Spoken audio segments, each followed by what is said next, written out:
बिस्मिल्लाहिर्रहमानिर्रहीम, अस्सलाम वालेकुम। खेलों की खबरों पर तबसरों और तज्जियों से स्कोर के एक और प्रोग्राम के साथ सैयद याह्या हुसैनी आपकी खिदमत में हाजिर है।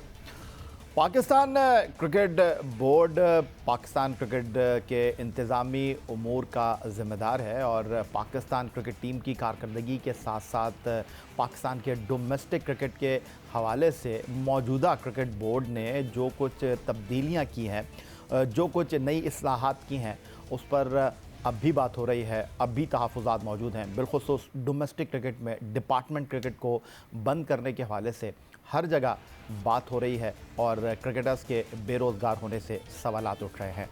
लेकिन दूसरी जानिब पाकिस्तान क्रिकेट बोर्ड ने नेशनल क्रिकेट अकेडमी का नाम तब्दील किया और अब इसका नाम हाई परफॉर्मेंस सेंटर रख दिया गया। एक और तब्दीली जो इस नई तब्दीली के साथ मंजर आम पर आई वो ये कि नेशनल क्रिकेट अकेडमी, जिसमें पहले डायरेक्टर अकेडमी की हैसियत से पाकिस्तान के फॉर्मर टेस्ट ओपनर मुदस्सिर नज़र साहब खिदमत अंजाम दे रहे थे और डायरेक्टर डोमेस्टिक की हैसियत से फॉर्मर टेस्ट क्रिकेटर हारून रशीद खिदमत अंजाम दे रहे थे, दोनों पोस्टों को यकजा किया गया। डायरेक्टर डोमेस्टिक, डायरेक्टर अकेडमी की जगह अब डायरेक्टर हाई परफॉर्मेंस सेंटर का ओहदा मुतारफ़ कराया गया और इस ओहदे पर इंतखाब किया गया पाकिस्तान क्रिकेट टीम के साबिक कप्तान, साबिक कोच, साबिक चीफ सेलेक्टर, साबिक मैनेजर मोइन खान साहब के भाई नदीम खान साहब का, जो पाकिस्तान के लिए 2 टेस्ट और 2 वनडे इंटरनेशनल खेले।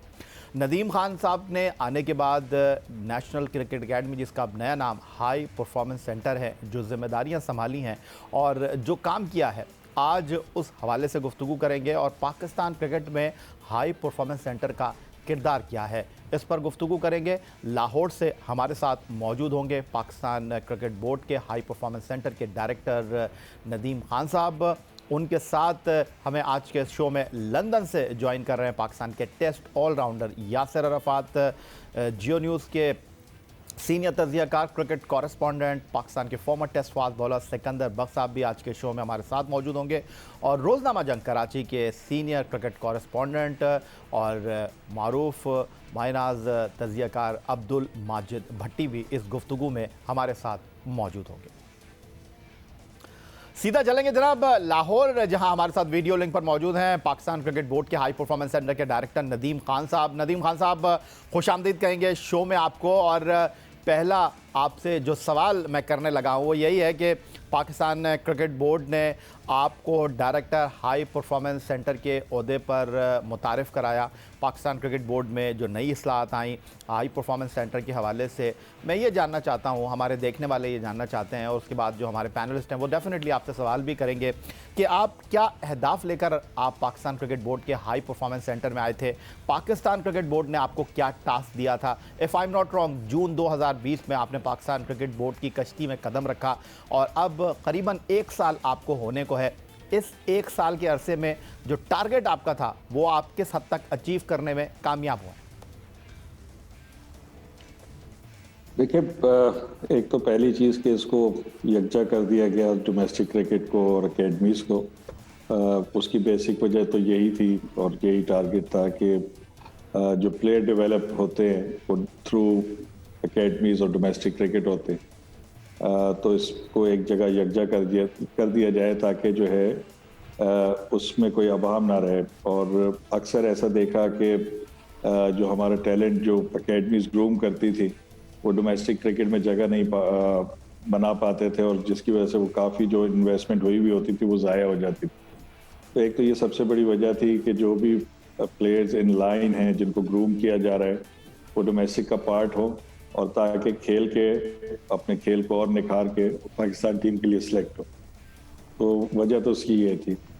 टारगेट्स क्या हैं? ज़ाहिरी बात है कि पाकिस्तान के लिए बेहतरीन प्लेयर प्रोड्यूस करना टारगेट है। टारगेट यही है कि डोमेस्टिक क्रिकेट के स्टैंडर्ड को रेज़ करना, उसको कोशिश करना, जो एक गैप है डोमेस्टिक और इंटरनेशनल में उसको कम करना। टारगेट यही है कि जो फैसिलिटीज़ हैं हमारी एकेडमीज़ की उनको बेहतर करना। तो यही टारगेट्स हैं और काफ़ी चीज़ों पे काम हो चुका है, काफ़ी चीज़ों पे काम हो रहा है और लगे हुए हैं। ज़ाहिरी बात है, अब कोई 9 महीने हो गए हैं हमें और एक क्रिकेट सीज़न जो था डोमेस्टिक भी हमारे साथ है क्योंकि तो वो एक सीज़न हमने पूरा कराया थ्रू आउट उस सीज़न के अंदर जो हाई परफॉर्मेंस कोचेस थे वो प्रोविंशियल कोचेस के साथ सपोर्ट रोल प्ले करते रहे। तो ये सारे काम चल रहे हैं और जैसे मैंने कहा कि जो फैसिलिटीज़ हैं उनको भी जो है हम अपग्रेड कर रहे हैं। जिम्स हैं, आपके इंडोर है, आपके ग्राउंड्स हैं, चीज़ों पे काम चल रहा है और काफ़ी नदीम खान साहब, बहुत सारी जिम्मेदारियां आपके कांधों पर मौजूद हैं और आपकी जो गुफ्तगू है, जो आपका पहला जवाब है, मैं उसी में से अगला सवाल आपके सामने रखूंगा। आपने कहा कि खिलाड़ियों को डेवलप करना हाई परफॉर्मेंस सेंटर का काम है। अकेडमी डोमेस्टिक सतह पर इस ओहदे को इसलिए यकजा किया गया है। आपका कहना यह है कि टैलेंट हंट प्रोग्राम के जरिए उन खिलाड़ियों को हम सामने लाएं जो कि ग्रूम होकर फर्स्ट क्लास क्रिकेट का हिस्सा बन सकें। तो ज़रा मुझे बताएं, कितने आपने टैलेंट हंट प्रोग्राम किए और कितने खिलाड़ी इन 2 साल के अरसे में आए? मैंने यही कहीं भी नहीं कहा कि टैलेंट हंट प्रोग्राम का मैंने कहीं जिक्र नहीं किया। आपने कहा कि हाई परफॉर्मेंस सेंटर की सतह पर जिन खिलाड़ियों का आप ग्रूम करेंगे वो फिर डोमेस्टिक क्रिकेट का पार्ट बन सकें। माजी में ऐसा नहीं हो सका था। नहीं, देखिए, माजी में ऐसा मैंने नहीं कहा कि नहीं होता था। मैं ये कह रहा हूं कि बहुत सारा टैलेंट जो है, जो हाई परफॉर्मेंस सेंटर जो कोच उस वक्त अकेडमीज थी ग्रूम करती थी, वो डोमेस्टिक में नहीं जा पाता था और बहुत सारी इस वजह से कि उन दोनों डिपार्टमेंट में एक गैप था, इसलिए उसको यकजा किया। तो जून से आज मार्च तक आपने कितने ऐसे खिलाड़ियों को जो है वो ग्रूम किया कि वो डोमेस्टिक क्रिकेट में गए या मौका नहीं मिला? या बात यह है कि देखिए, ग्रूम करना ये कोई 1-2 दिन का काम नहीं होता। ठीक है। इस पे टाइम भी लगता है, इसकी स्ट्रेटजीज होती हैं। जो स्ट्रेटजी फर्स्ट थी हमारी वो यही थी कि जो डोमेस्टिक में प्लेयर खेल रहे हैं उनके गेम को रेस किया जाए, और जो स्टेट्स अगर आप देखेंगे डोमेस्टिक के, वो इस चीज़ का वाज़ेह सबूत है कि पिछले साल से इस साल जो स्ट्राइक रेट है वो प्लेयर्स का बेहतर हुआ है, जो खेलने का तरीका है वो बेहतर हुआ है, जो फैसिलिटीज़ हैं वो बेहतर हुई हैं। तो ये सारी चीज़ें इसका पार्ट हैं और ये सब कुछ जो है ऑन रिकॉर्ड है। नदीम खान साहब, आपने कहा कि ये जो प्रोसेस है वो एक दिन का प्रोसेस नहीं है, एक हफ्ते का प्रोसेस नहीं है, इसको थोड़ा सा वक्त चाहिए और बिल्कुल आपकी बात से मैं इत्तेफाक करता हूं। लेकिन अगर मैं गलती नहीं कर रहा, जून 2020 में जियो न्यूज़ के नुमाइंदे सुहेल इमरान से कदाफी स्टेडियम लाहौर में director media and communication Samiul Hasan Barni के कमरे में जो आपने गुफ्तगू की, आपने कहा था सिर्फ 6 महीने में आप तब्दीली देखेंगे। ये सिर्फ नेशनल क्रिकेट अकेडमी का नाम तब्दील नहीं हुआ है, ये national cricket academy high performance centre बनी है। आपने क्या कहा था वो दिखा देता हूं आपको, फिर आपसे सवाल करता हूं।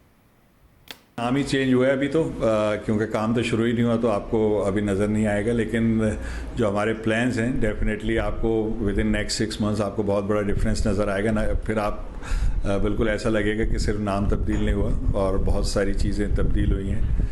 और ऐसा नहीं है कि वहाँ पे काम नहीं हो रहा था या पीछे जो पहले जो लोग काम करते रहे उन्होंने कोई काम ऐसा नहीं किया। काम हमारा बहुत अच्छा हुआ है, बहुत प्लेयर प्रोड्यूस हुए हैं पिछले 10-15 साल के अंदर से, जब से एनसीए बनाए। बहुत सारे प्लेयर आए हैं और पाकिस्तान टीम के लिए बड़ी अच्छी अच्छी उन्होंने परफॉर्मेंसेस की हैं। लेकिन मेरे ख़्याल से एक जिस पे हम सब एग्री करते हैं, एक बात है कि जिस तरह से आजकल मॉडर्न डे क्रिकेट हो रही है, जैसे बाकी टीमें खेल रही हैं, उस तरह का कोई अट्रैक्टिव गेम पाकिस्तान खेलते हुए नज़र नहीं आ रहा। मेरे ख्याल से काफ़ी उस पर अक्सर हम बात करते हैं, फॉर्मर प्लेयर्स भी, आप लोग भी, कि काफ़ी पीछे नज़र आता है। तो वो उस डिफरेंस को हम चाह रहे हैं कि जल्द से जल्द उसको मिनिमाइज़ करें, बल्कि उससे और ऊपर इसको लेके जाएं।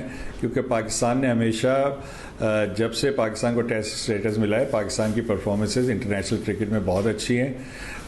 लेकिन अब आहिस्ता आहिस्ता, स्पेशली इन ये जो क्रिकेट है आपकी लिमिटेड ओवर, उसमें काफ़ी डिफरेंस नज़र आता है।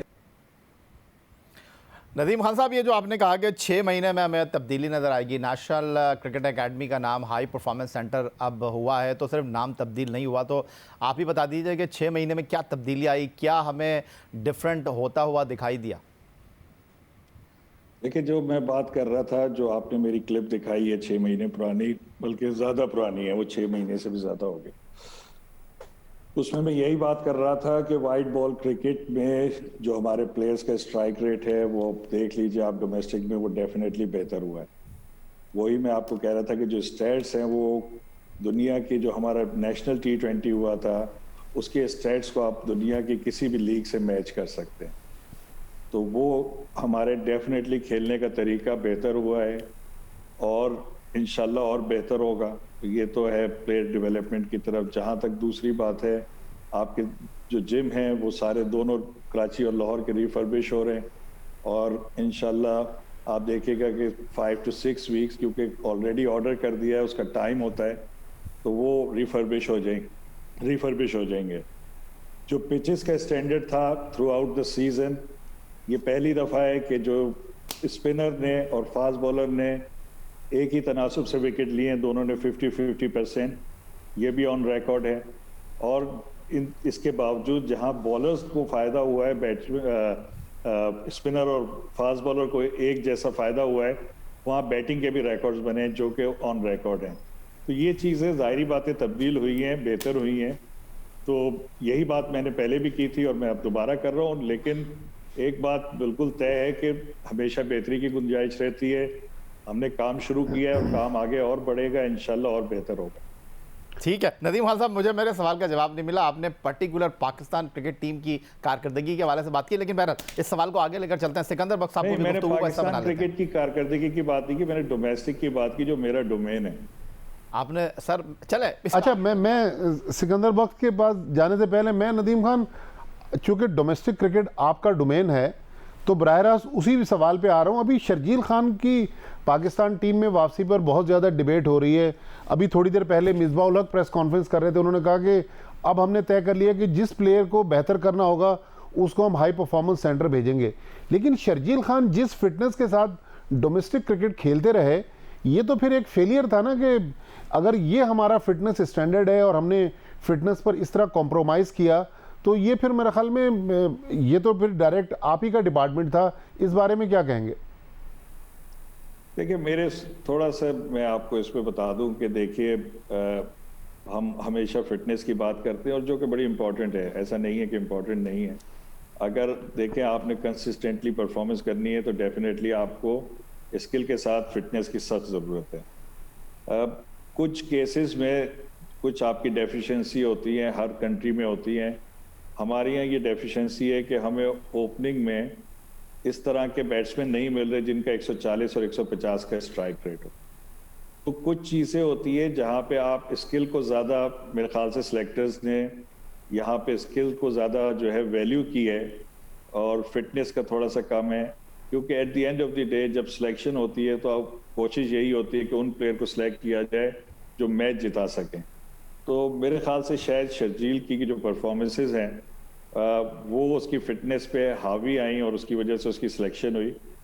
डोमेस्टिक क्रिकेट में आपने जैसे कहा कि क्या इस फिटनेस के साथ वो खेल रहे थे, बिल्कुल इस फिटनेस के साथ खेल रहे थे। और आपको पता है कि बड़े काफ़ी ले ऑफ के साथ वो वापस आए थे और उन्होंने PSL भी खेली है जो कि प्राइवेट फ्रेंचाइज की होती है क्रिकेट, वो भी खेली जो टॉप क्लास क्रिकेट थी, वहाँ भी उन्होंने परफॉर्म किया। बिल्कुल मैं भी कहूँगा, मैं बिल्कुल इस बात से इत्तेफाक करता हूँ कि ये आइडियल सिनेरियो नहीं है और ये आइडियल फिटनेस नहीं है एक इंटरनेशनल प्लेयर की, मैं इस बात से एग्री करता हूँ। लेकिन जैसे मैंने कहा कि कुछ जगहों पे आप ये देखते हैं कि आपकी टीम की रिक्वायरमेंट क्या है, और मेरे ख्याल से शायद इसी वजह से, इसी बात को कंसिडर करते हुए सिलेक्टर्स ने और टीम मैनेजमेंट ने जो भी फैसला किया उनके सिलेक्शन का वो उसी से रिलेटेड है और यही बेस उनकी बनती थी डोमेस्टिक क्रिकेट भी खेलने की। बहुत से सारे आपने ऐसी बातें की जिसका मुझे समझ में नहीं आ रहा है। आपने कहा कि जिम का आपने बहुत ज़्यादा सामान मंगवाया, तो मेरे जहन में सवाल आ रहा है कि क्या जिम से वर्ल्ड क्लास प्लेयर बनते हैं? I don't think so.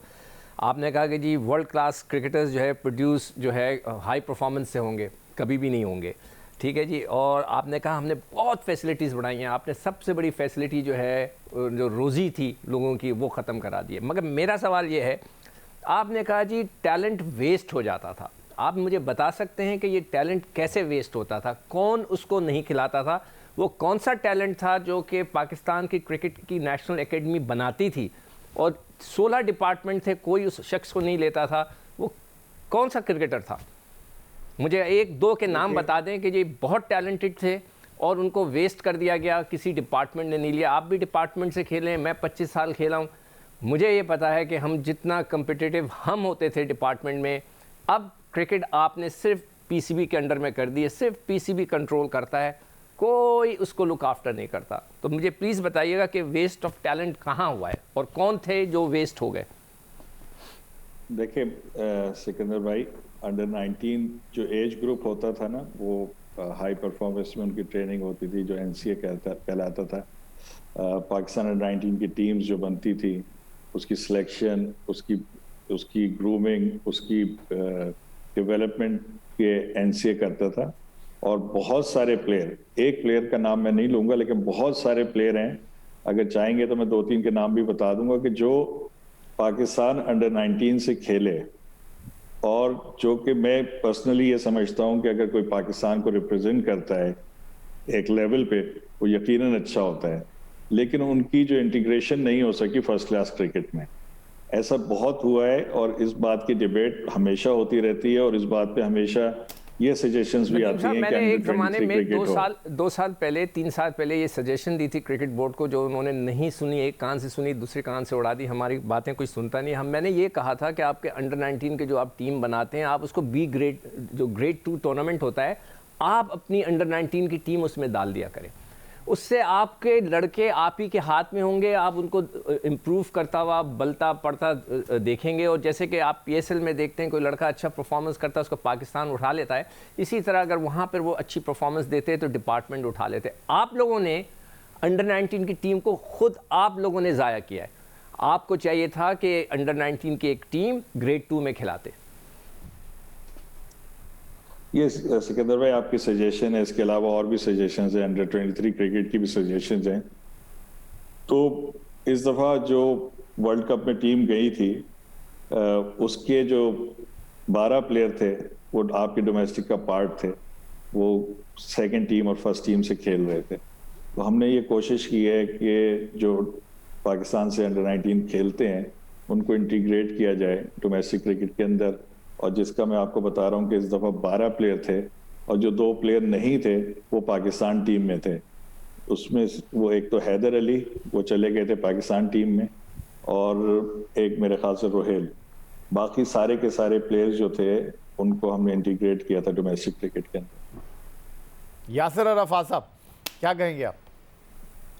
जी, मैं तो देखें, पहले तो सबको सलाम मेरी तरफ से, और स्पेशली नदीम भाई जब यहाँ पे मौजूद हैं तो हाई परफॉर्मेंस सेंटर की बात हो रही है, और मैं खुद अब इस फील्ड से रिलेटेड, मैं खुद कोचिंग की फील्ड में हूँ। तो मैंने इनको नदीम भाई को 2-3 दफ़ा सुना ये मीडिया से जब बात करते हुए कि जी जो सेटअप है नेशनल हाई परफॉर्मेंस सेंटर का, जो अपॉइंटमेंट्स कोचेस की यहाँ पे होती हैं, तो उसका ये इन्होंने जो प्रोसीजर, जो उन्होंने ड्यू प्रोसेस की बात करते हैं हमेशा से, तो उन्होंने ये बात बड़ी, मैंने 2-3 दफ़ा सुना और मुझे बड़ी हैरानगी हुई, और बल्कि सुनते हुए हंसी भी आई कि उन्होंने ये कहा कि जो हम लोगों को यहाँ पे लेके आ रहे हैं, ये हम लोगों को सोशल मीडिया और मीडिया पे क्रिटिसाइज करते थे, अब हम इन लोगों को मौका दे रहे हैं कि हमारे सिस्टम में आके ये वो बेहतर काम कर सके और सिस्टम को चेंज करें, जो चीजें चल रही हैं उनको ठीक करें। मगर मैं जब यासिर, ये मैंने कब कहा है, जरा मुझे बताएंगे कि मैंने ये कहा कि जो लोग सोशल मीडिया में क्रिटिसाइज करते थे हम उनको लेकर आ रहे हैं, ये मैंने कब कहा है, जरा मुझे प्लीज बताइए।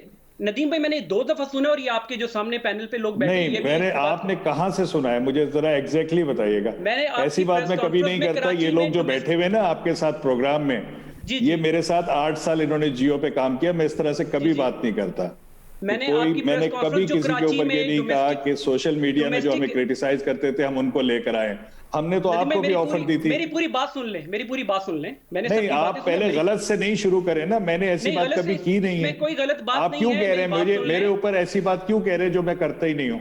कराची प्रेस कॉन्फ्रेंस में फर्स्ट क्लास टूर्नामेंट से पहले आप दिखा दीजिए, प्लीज क्लिप दिखा दीजिए मुझे। मैं देखिए प्लीज क्लिप यहाँ पे तो नहीं बैठा हुआ कि मैंने कहा ये अगर बात मैंने कही हो कि यासिर आपने ये सवाल उठाया, गलत बात नहीं करें प्लीज। मैंने नहीं बोला, चले ठीक है, इसको यहीं रख दें। अगर आपने बोला ये उन्होंने सवाल किया, उन्होंने कहा कि जवाब दे दिया। आप भी जानते हैं, बात दरअसल है कि नदीम भी यहाँ पर मौजूद है, और भट्टी साहब भी जानते हैं, मैं कभी इस तरह बात नहीं करता। आप नदीम, अगर यासिर कह रहे हैं उन्होंने सुना, आपने कहा मैंने नहीं बोला, बात खत्म हो गई। आगे यासिर अपना सवाल अगर आप करें। मैं अपना सवाल आगे भाई बात को खत्म करते हैं, मेरा सवाल आगे सुने। अच्छा, तो जब आप ये कहते हैं कि हम अपॉइंटमेंट लोगों की करते हैं, तो जब दुनिया से आप मुकाबला करते हैं हाई परफॉर्मेंस सेंटर, तो आपको बेस्ट ऑफ द बेस्ट लोग आपको चाहिए होते हैं, नहीं? ठीक है, हाई परफॉर्मेंस सेंटर का मतलब ये होता है कि आपके पास बेस्ट अवेलेबल कोचेस वहां पे होने चाहिए। उसके लिए क्या क्राइटेरिया होता है? जब भी आप इंग्लैंड की बात करते हैं, कहीं की बात करते हैं, तो वहां पे सबसे पहले आपकी सीवी देखी जाती है, आपका एक्सपीरियंस, आपकी क्वालिफिकेशन, आपका प्लेइंग एक्सपीरियंस देखा जाता है, ठीक है?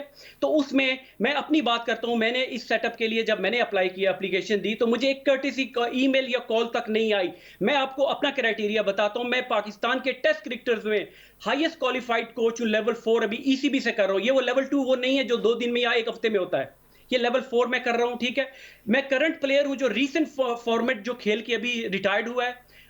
हैंड्स ऑन कोचिंग जो आजकल बात होती है, आप मुझे खुद बताएं कि आजकल कोचिंग सिर्फ ये नहीं है कि आप कुर्सी पे जाके बैठ के आप कोचिंग करते हैं, आपने मजदूरों की तरह काम करना होता है। 25-30 प्लेयर आपके अंडर आपके काम कर रहे होते हैं। उसके अलावा मेरा जो एक्सपीरियंस है दुनिया में, जहां मैं खेला हूं, एज अ प्लेयर खेला हूं, मॉडर्न डे क्रिकेट खेला हूं, तो आप देखिए, अगर आप as a head of department, उस डिपार्टमेंट के एक फर्ज नहीं बनता था कि कर्टेसी कॉल या ईमेल ही आप अक्सर मैंने सुना है कि आप कहते हैं सबसे राब्ते में है, जितने भी कोचेज हैं सबसे राब्ते में है। मुझे आज तक कोई कर्टेसी कॉल, कोई ईमेल अभी तक नहीं आई, तो इसके बारे में आप क्या कहेंगे? हाँ, मैं आपको बताऊं कि आपने अप्लाई किया था, और बिल्कुल अप्लाई किया था, और आपको सकलैन ने फोन भी किया था, आपसे बात भी की थी, वो आपको लेकर आना चाहते थे, लेकिन मेरे ख्याल से जो चीजें आप मांग रहे थे वो हम आपको प्रोवाइड नहीं कर सकते थे। ये बात आप बिल्कुल अच्छी तरीके से जानते हैं कि आपको सकलैन ने बिल्कुल कांटेक्ट किया था। तो ऐसा नहीं है कि जैसी आप बात कर रहे हैं, इस तरह की बात नहीं है, और हम आपकी बड़ी रिस्पेक्ट करते हैं, इसलिए कि आपने पूरी दुनिया में क्रिकेट खेली, आपके पास एक्सपीरियंस है, और हमारी ख्वाहिश थी कि आप आए। और सकलैन जब अपनी टीम बना रहे थे तो उनकी भी ये ख्वाहिश थी कि वो आपको लेकर आए, और उन्होंने आपको फोन भी किया था, आपसे राब्ते में भी थे। ये बात आपको ये जरूर मेंशन करनी चाहिए थी। मैं इसका जवाब दे देता हूँ। जी बिल्कुल सकलैन भाई ने बिल्कुल मेरे से बात की थी, मगर देखिए जो आप हर बंदा होता है, आप देखें ना, अब मुझे आप कहें कि मुझे सिर्फ एडजस्ट करने के लिए कहीं बुलाया जाएगा या काम करने जाए, इस तरह नहीं है। जिस पोस्ट के लिए मैंने अप्लाई किया था, जहां मैं समझता हूं कि मैं बेनिफिट दे सकता हूं, ठीक है, डेवलपमेंट यंग प्लेयर या जूनियर लेवल पे क्रिकेट पे, तो मैं उसके लिए मैंने अप्लाई किया था। तो मैं तो ये तो नहीं है कि मैं सिर्फ जॉब सीकर हूं, या मैं किसी जॉब के लिए भी मुझे कोई बुलाएगा तो मैं चला जाऊंगा। सकलैन भाई की ये बड़ाई है कि उन्होंने मुझसे रब्ता किया, मगर उस टाइम इज टू लेट, क्योंकि मैंने अप्लाई जब किया था वो काफी पुरानी बात हो चुकी थी, और वो भी सरसरी सी बात हुई थी कि आप क्या आपका प्लान है, क्या कर रहे हैं, क्या नहीं कर रहे हैं। तो वो उन्होंने कहा था कि अगेन वही आप अप्लाई करेंगे और सारा प्रोसेस होगा। तो उस टाइम इट्स टू लेट, फिर मैंने वो अपना माइंड चेंज कर लिया था। देखिए, आपने जिस जॉब के लिए अप्लाई किया था उस पे हमने जिसको रखा है उसके पास इंटरनेशनल एक्सपीरियंस था कोचिंग का, और उनको रखा था विदाउट एनी डिसरिस्पेक्ट। यासिर, हम आपकी बहुत रिस्पेक्ट करते हैं, आप हमारे इंटरनेशनल प्लेयर हैं, लेकिन जहां पे जगह बन रही थी हमने वहां आपको ऑफर जरूर की थी, जिसका आपने अभी खुद बोला है कि आपसे बात हुई थी। लेकिन मेरे ख्याल से हम जो चीजें थी जो हमारे पास थी, वो शायद हम वो चीजें प्रोवाइड नहीं कर सके जो आपको चाहिए थी। मेरे ख्याल से इस वजह से ये बात आगे नहीं चल सकती। ठीक है, नदीम खान साहब हमारे साथ मौजूद हैं, director high performance centre Pakistan cricket board, senior sports journalist Abdul Majid Bhatti London से हमारे साथ मौजूद हैं, टेस्ट ऑलराउंडर यासिर अरफात और क्रिकेट के सिकंदर बख्श साहब स्टूडियो में हमारे साथ मौजूद हैं। टेस्ट ऑलराउंडर यासिर अरफात का जो सवाल था director high performance centre Pakistan cricket board Nadeem Khan से, उन्होंने जवाब दिया। यासिर, आपका सवाल मुकम्मल हो चुका है, मैं अपना सवाल कर सकता हूँ या आप मजीद कुछ सवाल करना चाहते हैं? नहीं, आप करें, अभी मुझे फिर बाद में मौका दें, आप करें, बिल्कुल। अच्छा, ठीक है नदीम खान साहब, मैं शर्जील की तरफ वापस आऊँगा, लेकिन शर्जील से मुतालिक सवाल मेरा ये है कि अभी आपने भी यही कहा, आपके चीफ सेलेक्टर वसीम खान साहब, मोहम्मद वसीम, आपके चीफ सेलेक्टर से मतलब, क्योंकि आप पाकिस्तान क्रिकेट बोर्ड में, हमारा पाकिस्तान क्रिकेट बोर्ड है, तो आप उसमें मौजूद हैं, वसीम भी आपके साथ मौजूद हैं। वसीम ने शर्जील को सेलेक्ट करते हुए ये कहा कि जी शर्जील साहब जो हैं वो मैच विनर हैं। आपने भी अपनी गुफ्तगू में यही कहा कि जी वो मैच विनर हैं। तो बहुत आसान और सिंपल सा सवाल मेरा ये है कि अगर वो मैच विनर हैं, उन्होंने अपनी सिंध की टीम को कितने मैच जिताए? उनकी टीम फाइनल में नहीं पहुंची, उनकी टीम वनडे कप के फाइनल में नहीं पहुंची, उनकी टीम डोमेस्टिक T20 के फाइनल में नहीं पहुंची। फील्डिंग उनकी क्या है, मैं उस पर बात ही नहीं करना चाह रहा। तो ये चीज़ का भी जवाब दे दीजिएगा। और दूसरा ये कि जो भट्टी साहब ने कहा कि ये आपका फेलियर है कि शर्जील की फिटनेस, क्योंकि आपने ये कहा डोमेस्टिक क्रिकेट भी आपके अंडर है, 1.25 अरब रुपए पाकिस्तान क्रिकेट बोर्ड खर्च कर रहा है, और डोमेस्टिक क्रिकेट को आपने श्रिंक किया, आपने क्वालिटी को ज़्यादा जो है वो अहमियत दी है, क्वांटिटी आपने ख़त्म की है, और आपने स्पेशली ये कहा कि जी हम डाइट प्लान लेकर आ रहे हैं, खिलाड़ियों को वो खाना फराहम किया जाएगा जो कि हिफ्ज़ान सेहत के उसूलों के मुताबिक होगा। जो पहले चिकनाई का खाना आता था वो नहीं आएगा। तो मैं ये आपसे जानना चाहता हूँ, शर्जील वनडे टूर्नामेंट भी खेले, फर्स्ट क्लास टूर्नामेंट भी खेले, T20 टूर्नामेंट भी खेले, लेकिन उनमें इंच बराबर कमी नहीं आई, और अब ये हाल है कि उनकी फिटनेस के ऊपर पाकिस्तान टीम में काम किया जा रहा है। तो क्या आप नहीं समझते कि कहीं लूप होल्स हैं? आप जो डोमेस्टिक क्रिकेट में काम कर रहे हैं, अगर होते नहीं तो शर्जील थोड़े से तो बेहतर होते। देखिए यही, अब पहले से तो अगर देखें आप बात कर रहे हैं कि जो रिकॉर्ड्स हैं, अगर जो फिटनेस के उनके जो टेस्ट हुए उसमें तो उसमें डेफिनेटली बेहतरी आई है। ऐसा नहीं है कि नहीं आई है, बिल्कुल आई है।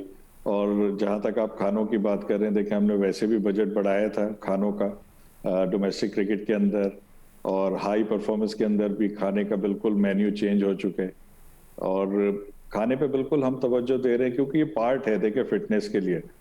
अब कुछ लोगों की टेंडेंसी होती है वो देर में होते हैं, कुछ जल्दी फिट हो जाते हैं, तो इट ऑल डिपेंड्स। लेकिन इसको ये कह देना कि जी फेलियर हो गया, और ऐसा मेरे ख्याल से भट्टी साहब जैसे सीनियर आदमी हैं, मेरा नहीं ख्याल कि इस तरह की बात होनी चाहिए कि जी बिल्कुल फेलियर हो गया। और जहाँ तक आप बात करें शर्जील के मैच जिताने की, तो जहाँ पे उन्होंने कराची किंग्स के लिए इनिंग्स खेली, जहाँ पे उन्होंने सिंध के लिए इनिंग्स खेली हैं, आप उन मैचेस का रिजल्ट देख सकते हैं। कराची किंग्स की तो मैच हार गई थी कलंदर से, जिसमें सेंचुरी बनाई शर्जील ने, वो मैच कराची किंग्स हार गई। अगर आप मैच देखें, आखिर में आमिर की गेंद पे चौका भी इन्होंने छोड़ा। देखिए उसकी अपनी पर्सनल परफॉर्मेंस, लेकिन खान साहब एक बात तो आप मानेंगे कि शर्जील के मामले पे फिटनेस पे कॉम्प्रोमाइज तो किया गया। अब देखें एक और बड़ा सेंसिटिव मामला है, शायद आप ना बोलें इस पे। मुझे याद है एक बार वसीम खान साहब कह रहे थे कि आजम खान को पाकिस्तान टीम में आने के लिए मिसबा ने कहा है कि इतने केजी वजन कम करें। तो अगर आपने शर्जील को लेना है तो आजम भी इस वक्त ऐसी प्रोडक्ट है जो तैयार है, फिर आजम के साथ ये तफरीक बढ़ती गई और शर्जील को ले लिया। फिर तो ये जो तासुर एक आ रहा है कि एक जिस फ्रेंचाइज से बाबर आजम खेलते थे वहां से शर्जील खेलते थे, इसलिए शर्जील को ले लिया गया। नहीं देखिए आजम का भी केस है, बिल्कुल आजम की जो अपीयरेंस है मेरे ख्याल से इस वक्त ऐसी नहीं है कि उसको इंटरनेशनल में सिलेक्शन हो, क्योंकि वो परफॉर्मेंस दे रहा है, लेकिन परफॉर्मेंस शर्जील की और उसकी परफॉर्मेंस में बहुत फ़र्क है। आजम के लिए बिल्कुल मिसबा भी उसको चाहते हैं कि टीम में आए, बाबर भी चाहते हैं, सिलेक्टर्स भी चाहते हैं, लेकिन डेफिनेटली उसको अपनी फिटनेस पे काम करना है। और मुझे काफ़ी दफ़ा कहा गया कि जी उसको आप हाई परफॉर्मेंस में बुला लें, लेकिन और बोर्ड के जो अरबाब इख्तियार है उन्होंने कहा, लेकिन बात ये होती है कि हम किसी को भी हाई परफॉर्मेंस सेंटर में ऐसे नहीं बुलाते। असल में ये काम है सिलेक्टर्स का कि उनकी क्या प्लान है, और अब सिलेक्टर्स ने हमको मेल करी कि आप आजम को बुलाएं, शोएब मकसूद को बुलाएं, तो हमने उनको बुलाया। अब उनके ऊपर काम हो रहा है, देखते हैं कि क्या। देखें जब तक कोई प्लेयर खुद नहीं चाहेगा तो उसके लिए प्रॉब्लम होती है। बाकी हमारा काम ये होता है कि हम बेस्ट अवेलेबल ट्रेनर्स, उनकी डाइट, उनको फैसिलिटीज प्रोवाइड करें, जो कि हम कर रहे हैं। अच्छा यार बात सुनो, मुझे उम्मीद है कि नदीम बात असल ये है कि वो तुम डाइट पे चले गए। डाइट का तो मैं ये आपको कह दूं कि वो लड़के जो बबल में थे, जाकर किसी रेस्टोरेंट में खाना खा रहे थे, लोगों ने तस्वीरें खींची, मेरे पास भी पड़ी हुई हैं, मैं दिखाना नहीं चाहता। नदीम खान के पास भी बहुत सारी तस्वीरें। हाँ ठीक है ना, तो वो लोग कभी आप जितना डाइट उनको खिला दें, जितना हमको ये अंदर से होता है, अगर लड़का खुद करना चाहे, बिल्कुल जब एक हफ्ता मैं यही बात कर रहा हूँ। आप खुद क्रिकेटर हैं, आप जानते हैं इस चीज को कि देखें मैंने अभी भी यही बात कही थी कि अगर वो खुद नहीं चाहेंगे तो कुछ नहीं होगा। मगर मैं अब किसी और चीज पे बात करना चाह रहा हूँ। हाँ मैं बात करना चाह रहा हूँ आजम खान पे। आजम खान जो था मेरा पास 2 या 3 साल रहा है कोच, जब वो छोटा बच्चा था, हाँ 13 साल का। उसकी बहुत बड़ी बात है कि उसने मेरे साथ तस्वीर खिंचवाई और बोला कि जी मेरा पहला कोच है। जब तक पाकिस्तान क्रिकेट बोर्ड, इसी वजह से तो टीम में नहीं आ रहे।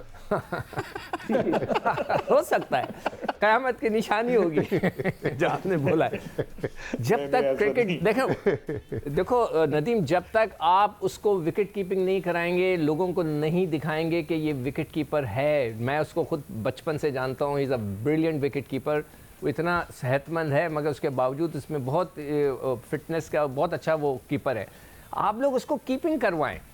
जब तक आप उसको कीपिंग करवा के लोगों के सामने नहीं लाएंगे तो लोग कहेंगे कि यार ये तो अनफिट लड़का है, वहाँ पे क्या कर रहा है, फील्ड के अंदर क्या कर रहा है। He is not a fielder, वो बेचारा बच्चा वो फील्डर नहीं है। ही इज़ अ ब्रिलियंट, बहुत अच्छा क्रिकेटर है, मगर आप उसको मैं आपकी कीपिंग बात करें। से बिल्कुल अग्री करता हूँ सिकंदर भाई। जरा सर्कमस्टेंसेस अगर हम देखें तो वो सिंध की टीम में था जहाँ पे सरफराज अहमद थे। तो गलत है ना ये। देखो नहीं, याद है तुम्हें मैंने एक दफा एक टूर्नामेंट मशवरा क्या दिया था कि आप जब सुन लो मेरी बात, आपको मैंने याद है मशवरा क्या दिया था कि जब आप सरफराज और आजम को एक सिंध की टीम में डालते हैं तो फिर आप ये भी शर्त लगाएं कि जी आधे आप खेलेंगे आधे आप खेलेंगे, वरना तो आजम कभी भी नहीं खेल सकेगा। आजम को तो मोइन खान को मैं 4 दफ़ा कह चुका हूँ कि भाई इसको कोयटा ग्लेडिएटर से निकालो और किसी और उस फ्रेंचाइज में डालो। आजम कीपिंग नहीं कर सकता जब तक कि वहाँ सरफराज है। ये फैसला आप लोगों ने करना है। देखिए बात यह है कि उसकी जो सिलेक्शन हुई वो सिंध की टीम में हुई थी और उस वक्त सरफराज का ये था कि वो पाकिस्तान टीम में जाएंगे तो ये मैचेस खेलेंगे, और एक टूर्नामेंट में सरफराज गए तो वो पाकिस्तान कप में बेस्ट विकेट कीपर भी हुआ है। फिर लेकिन जहाँ तक बात है कोयटा ग्लैडिएटर्स की, तो जो उनके ओनर है उनसे आजम ने खुद भी रिक्वेस्ट की थी, लेकिन उन्होंने कहा कि जी जब आपको कोई नहीं जानता था, जब मैंने लिया था तो अब मैं आपको अपनी मर्जी से ही जाने दूंगा, तो वो जा नहीं सके। लेकिन आपकी बात सही है, उसको विकेट कीपिंग करने की सख्त जरूरत है। यहाँ मैं थोड़ा ऐड करूँगा। जी बिल्कुल यासर। देखिए नदीम भाई यहाँ पे आए हैं, थोड़ा सा उनके साथ ज्यादती कर रहे हैं कि सिलेक्शन के बारे में तो उनसे बात नहीं की जाए क्योंकि वो तो वसीम इसके बारे में बेहतर। आजम के बारे में मैं थोड़ा ऐड ये करूँगा कि हम लोग खाम खा उस पर इतना एक किस्म का, मैं तो कहूँगा कि वो देखें मैं खुद बड़ा फ़ैन उसकी जो स्किल्स हैं, जो उसकी पावर हिटिंग है, मगर हम थोड़ा जितना डिस्कस हम उसको टीवी पे मीडिया पे करेंगे उस पर बल्कि एक्स्ट्रा बर्डन पड़ेगा, बोझ पड़ेगा।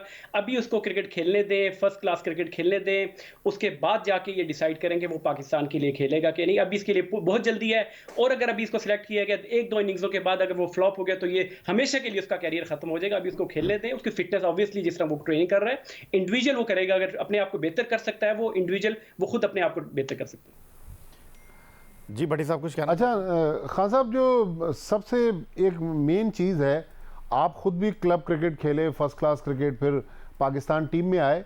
पिछले 2 साल से पाकिस्तान में क्लब क्रिकेट जो है वो नहीं हो रही। अभी क्लब क्रिकेट की जो रजिस्ट्रेशन शुरू हुई है उसमें भी बहुत ही एक मुश्किल प्रोसेस रखा हुआ है।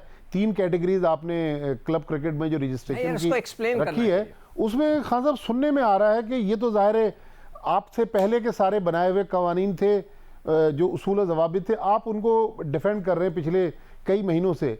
अब सुना है कि इसमें कुछ चेंजेस हो गई हैं, कुछ आपने शायद प्रपोजल दिया है या किसी और ने दिया है, जो नरमी बढ़ती गई है। अगर वाकई नरमी बढ़ती गई तो क्या चीज़ है जिसमें नरमी बढ़ती गई? नहीं, इसको मैं ऐड कर देता हूं कि जैसे भट्टी साहब कह रहे हैं ना, मैं भी ये उठा के लाया था कि एक क्लब होगा जो फुल मेंबर होगा, एक क्लब होगा जो एसोसिएटेड क्लब कहलाएगा, और एक होगा एफिलिएटेड क्लब। ये बाइफिकेशन क्या है? हमने सारी ज़िंदगी क्लब क्रिकेट खेली है, आपने भी खेली है, हमारे साथ भी थे आप।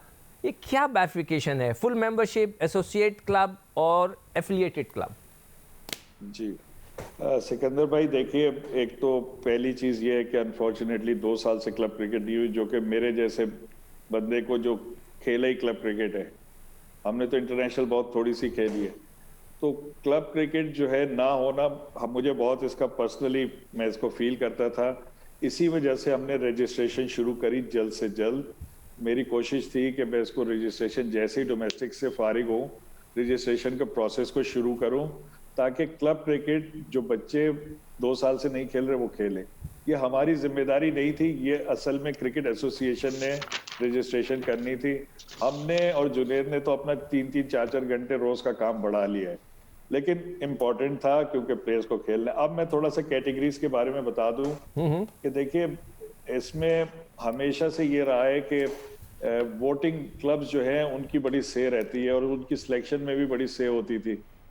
तो जिस वक्त मैं आया हूं तो मैंने ये देखा कि वोटिंग के जो मेंबर्स की जो रजिस्ट्रेशन है उसमें इतनी सख्त शराइत हैं कि वो ऐसा होगा कि बहुत सारे क्लब जो क्रिकेट खेलना चाहते हैं वो इससे रह जाएंगे। तो वो ये कौन सा वाला है? थी। वो कौन सा है? एसोसिएट है, एफिलिएटेड है, फुल मेंबर है? जी, वो जो एसोसिएट एफिलिएटेड मेंबर्स हैं, हाँ हाँ, जिनको प्लेइंग राइट्स है, एसोसिएट मेंबर्स है, वो शायद प्लेइंग राइट से क्या प्लेइंग मुराद राइट है? है।